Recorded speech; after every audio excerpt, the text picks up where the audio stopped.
বাংলাদেশের নাটকের ওই থোড় বড়ি খাড়া আর খাড়া বড়ি থোড় ওই একই জিনিসের মধ্যে দিয়ে এদিক ওদিক করা নিয়ে যেই কোথাও একটা গিয়ে অ্যাজ বাংলাদেশের নাটক লাভার একটা যেই নালিশ থাকে সেই নালিশগুলোকে হয়তো এরম কিছু নাটক যার নাম পড়ি বা যার নাম ABCD ও XYZ যা ইচ্ছা হতে পারে, যখন সেগুলো এসে একটু তার থেকে ব্রিথ অফ ফ্রেশ এয়ার দেয় না, বেশ বেশ ভালো লাগে।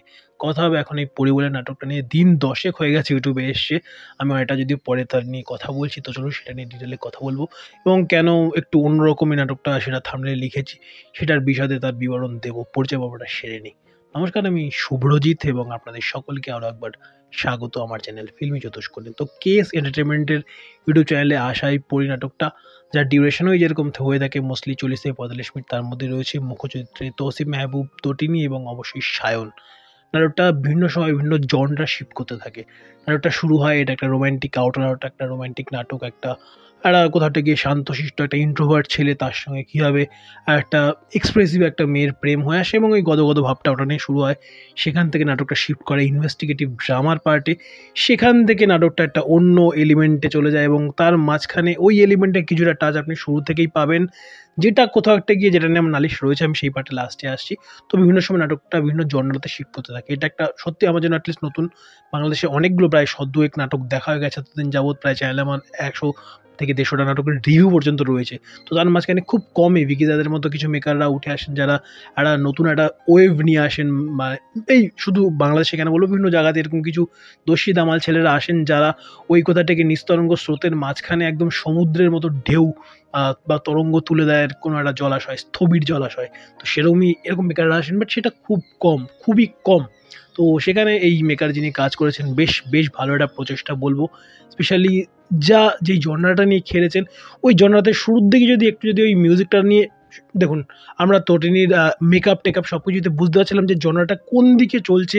দুটো ভিন্ন জগতের গল্প, এটা শুরু থেকে মোটামুটি ওই মিউজিক দিয়ে তিনি ক্লিয়ার করতে পারছিলেন।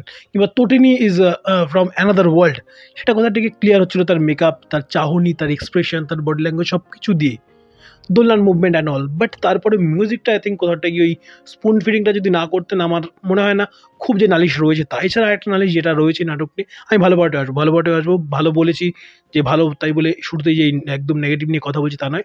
আর একটা নেগেটিভ পয়েন্ট যেটা রয়েছে সেটা হচ্ছে না, নাটকটাতে না মনে হয় যে একটা শর্ট থেকে একটা শর্টের মাঝখানে আপনি যদি একটা ডিজলভ বা কোনো একটা ধরুন আপনি ডিপ টু ব্ল্যাক বা যে কোনো একটা যদি কিছু নামায়েন না, ব্যাপারটা স্মুথ হয় না। এখানে ব্যাপারটা ইনভেস্টিগেটিভ ড্রামাতে চলছিল, সেখান থেকে দুম করে যেন ব্যাপারটা মেহবুবের দিক থেকে তার একটা কনফিউশন বা তার একটা কিছু পয়েন্ট চলে আসে। ওই পয়েন্টটার মাঝখানে একটা আই থিঙ্ক একটা রাইটিংয়ের মাধ্যমে তারা একটা এখানে ডিসলভের ব্যবহার করতে পারতেন, যেই যাতে স্মুথ হতো বিষয়টা। এর এতটা স্পিড না নিয়ে আরও হয়তো 10টা মিনিট তারা ইনভেস্ট করতেন। আরও একটু যদি কুক করতেন, নাটকটা প্রচণ্ড ফাস্ট বেরিয়ে যায়। এতটা পাল্পি হতে ট্রিট না করলেও তারা মনে হয় পারতো বলে আমার মনে হয়। এই গুলো ছাড়া আমি যদি বলি পজিটিভ হচ্ছে এই যে বললাম বিভিন্ন জনরা থেকে এদিক ওদিক যাওয়া বা শিফট করতে থাকা এবং প্লটটা, এই প্লটের উপরে কাজ করা। অ্যাটলিস্ট বললাম যে একটা মুক্তির বাতাস, একটা ভালোবাসার বারান্দা হিসেবে কোথাও একটা গিয়ে যেন আপনার ওই মধ্যবিত্ত জীবনযাপনের ওই ঘাম মুছতে মুছতে কাজকর্ম করা, তার বাইরে একটা ভালোবাসার বারান্দা যে স্পেস, সেই স্পেসটাই নাটকটা আপনাকে দেয়।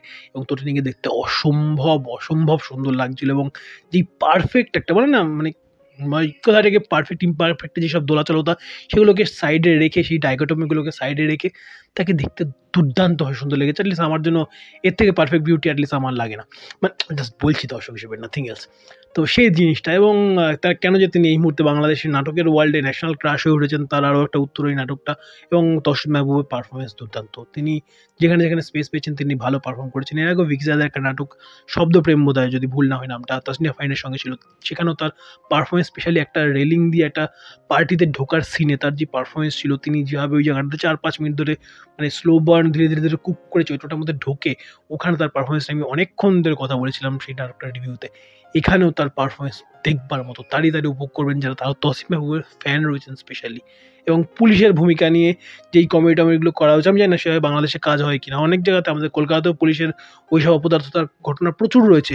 বাট এখানেও যেভাবে ওই ট্রিটমেন্টগুলো করেছে, সেগুলো একটু কমিক রিলিফ দেয় ওই ওয়ার্ল্ডটার মধ্যে। বাট যেভাবে দেখিয়েছে বেশ এনগেজিংই লেগেছে। ওভারঅল ভালো নাটক, এটা নিঃসন্দেহে ভালো নাটক। গান একটা আলাদা করে তৈরি করে সেটাকে ওই গানের লিরিক্সগুলো, তার কম্পোজিশন, তার সুর, তার রেন্ডিশন সবে মিলিয়ে গানটা একটা ওই ওয়ার্ল্ডের গল্পটাই বলে। এবং ওভারঅল যদি বলি একটা ডিসেন্ট নাটক হয়েছে। এবং যদি বাংলাদেশের ওই একই বললাম যে চর্বিত চর্বণের অ্যাসপেক্ট থেকে বা তার পিওভি থেকে বলি, তাহলে এটা একটা খুব ভালো নাটক হয়েছে। এবং প্রচেষ্টা হিসেবে যদি বলি, একদম সব ধরনের কন্টেন্ট যেহেতু দেখি, কনজাম করতে হয়, শুধু বাংলাদেশ বা ইন্ডিয়া নয়, কোরিয়ান হোক, জাপানিজ হোক, কিংবা ইউএস বা ওদিকে আরও ওদিকে সাউথ আফ্রিকার কন্টেন্টও ইভেন রিসেন্টলি আমাকে দেখতে হচ্ছিলো। আমার একটা জায়গাতে রিভিউয়ের কাজ করি, সেখানে লিখবার জন্য, সেসব কন্টেন্টও দেখি। তো সেদিক থেকে বলছি ভালো একটা প্রচেষ্টা। বাট বাংলাদেশের নাটকের অ্যাসপেক্ট থেকে, তার পয়েন্ট অফ ভিউ থেকে বললে, এটা একটা দুর্দান্ত কিছু একটা কাজ হয়েছে। যারা দেখেননি গিয়ে দেখুন, তুলনামূলকভাবে অনেকটাই কম ভিউজ হয়েছে। 10 লাখ বা 1 মিলিয়ন ভিউজ কিছুই নয়। বাংলাদেশের নাটকে 6 মিলিয়ন, 7 মিলিয়ন বা 10 মিলিয়ন ভিউজও হয়, প্রচুর প্রচুর এরকম নাটক রয়েছে। বাট এটা প্রচেষ্টা অনুযায়ী এটা আরও বেশি মানে পরিচিতি, আরও বেশি এরা কোথা থেকে এক্সপোজার ডিজার্ভ করে আমার মনে হচ্ছে, অ্যাটলিস্ট নাটকটা দেখে। ওভারঅল যারা দেখেছেন অবশ্যই কমেন্ট বক্স চান আপনাদের কেমন কে লেগেছে নাটকটা। আমারটা ডিটেলে বলবার চেষ্টা করলাম, শেয়ার করবার চেষ্টা করলাম আমার মতামতটুকু। ওভারঅল ডিসেন্ট একটা নাটক। That's it from my side. যারা দেখলেন সেসব দিয়ে অবশ্যই আমার কমেন্ট বক্সে আপনাদের মতামত আমার এই ভিডিও নিয়ে। এবং চ্যানেলে ভিডিও প্রথমবারের জন্য দেখে থাকলে চ্যানেলটাকে সাবস্ক্রাইব করে পাশে থাকা নোটি বাটনটাতে অল নোটিফিকেশন অন করে চ্যানেলের সঙ্গে থাকতে ভুলবেন না। ভালো থাকুন, ভালো রাখুন এবং অবশ্যই ভালো ভালো কন্টেন্ট দেখতে থাকুন। Bye bye.